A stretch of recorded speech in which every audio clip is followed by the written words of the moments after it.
So we are here on Saturday, October 18th, downtown Houston, Texas at Discovery Green Park. There's a few hundred people here gathered, preparing to march to City Hall. And I'll be doing some interviews, talking to people. Let's check out the scene.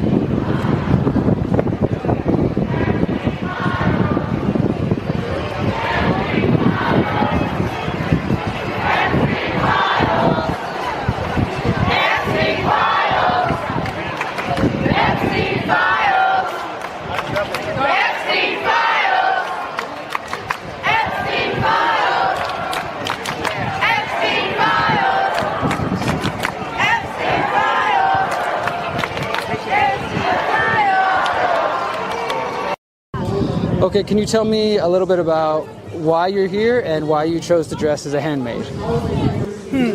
So I'm here because I was born here.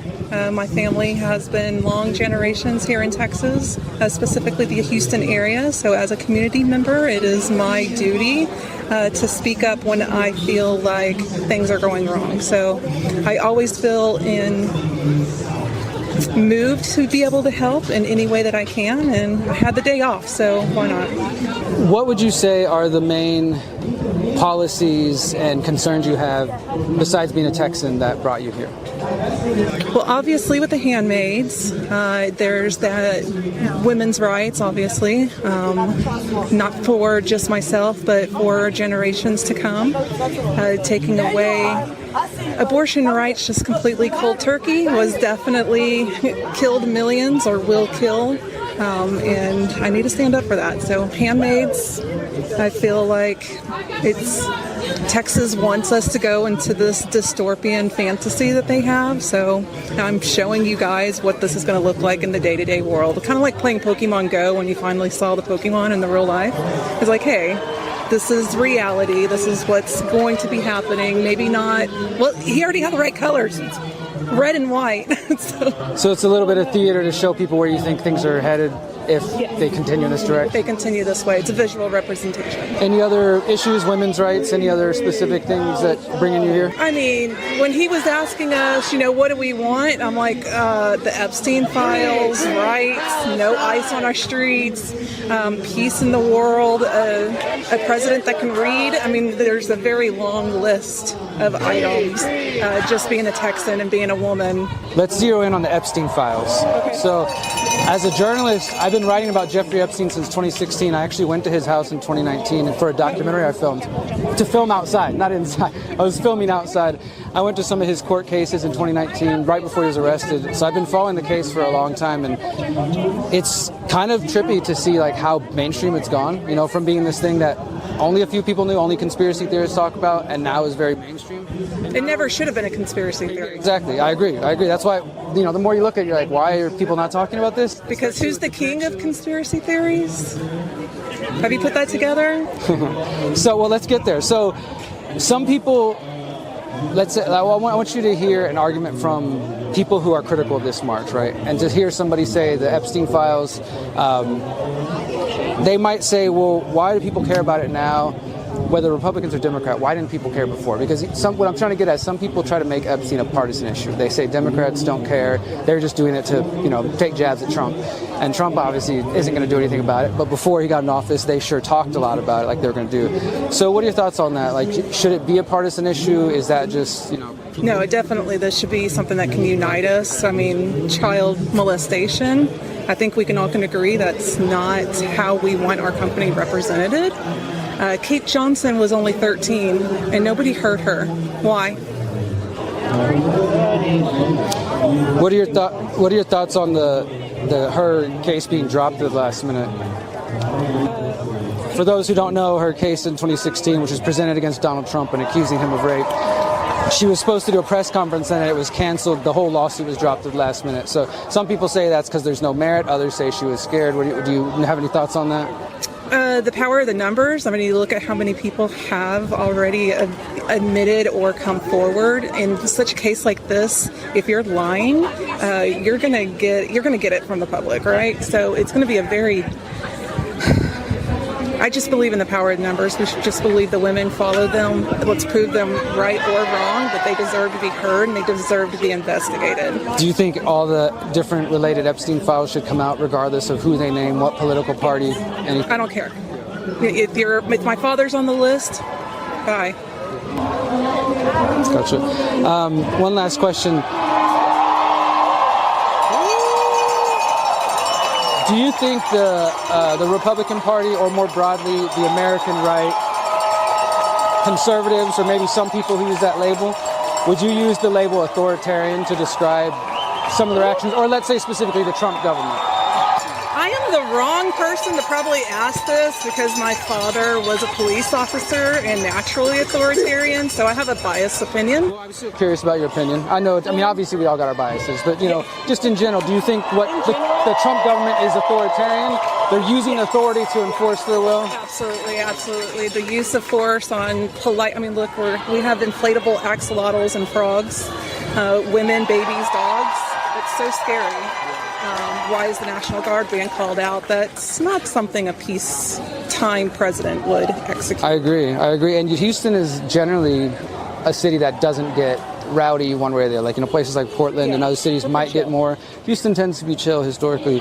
What do you say to those who say, well, the frogs aren't the problem, it's the people trying to block ICE trucks or throwing things at ICE or Molotov cocktails?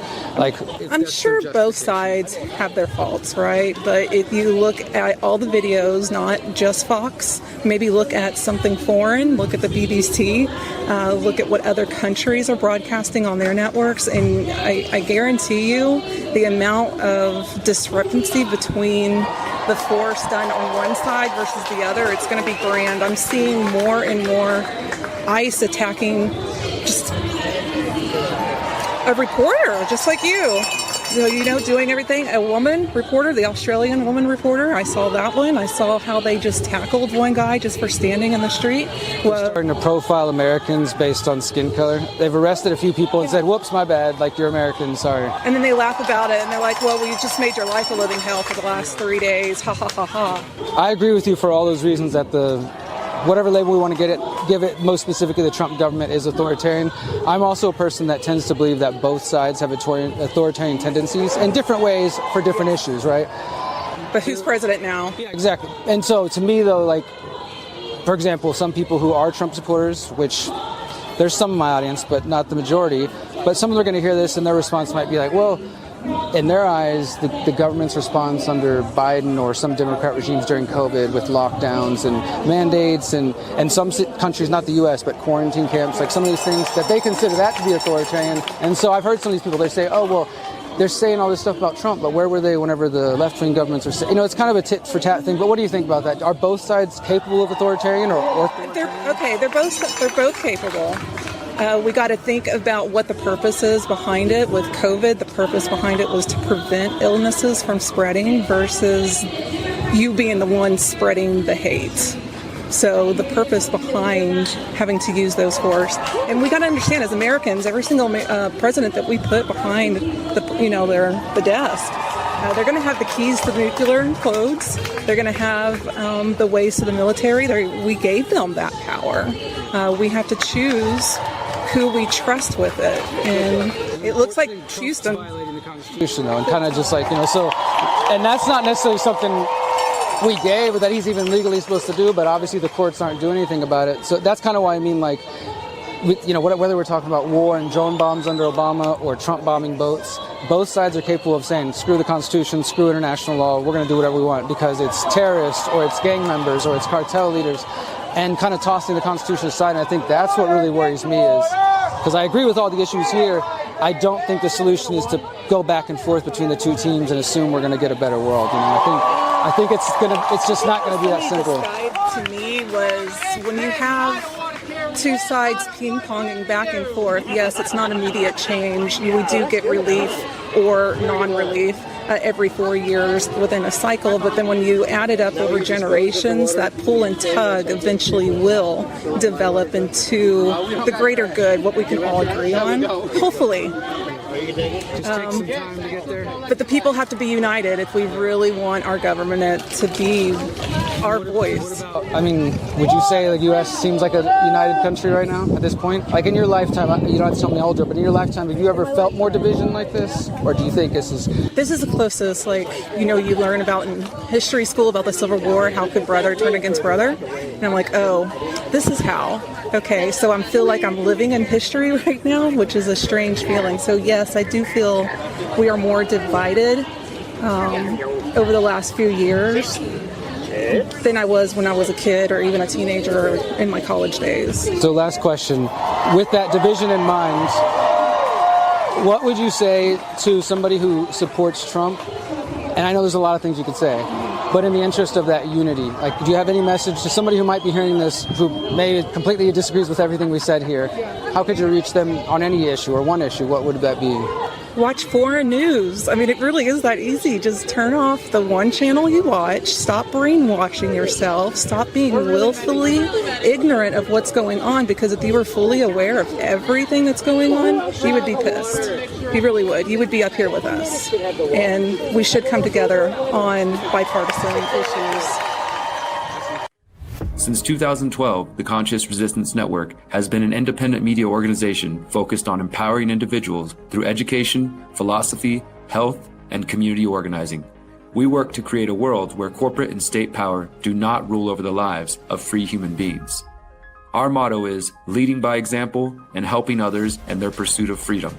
Visit theconsciousresistance.com to find our articles, documentaries, interviews, podcasts, books, and more. Remember, you are powerful, you are beautiful, and you are free.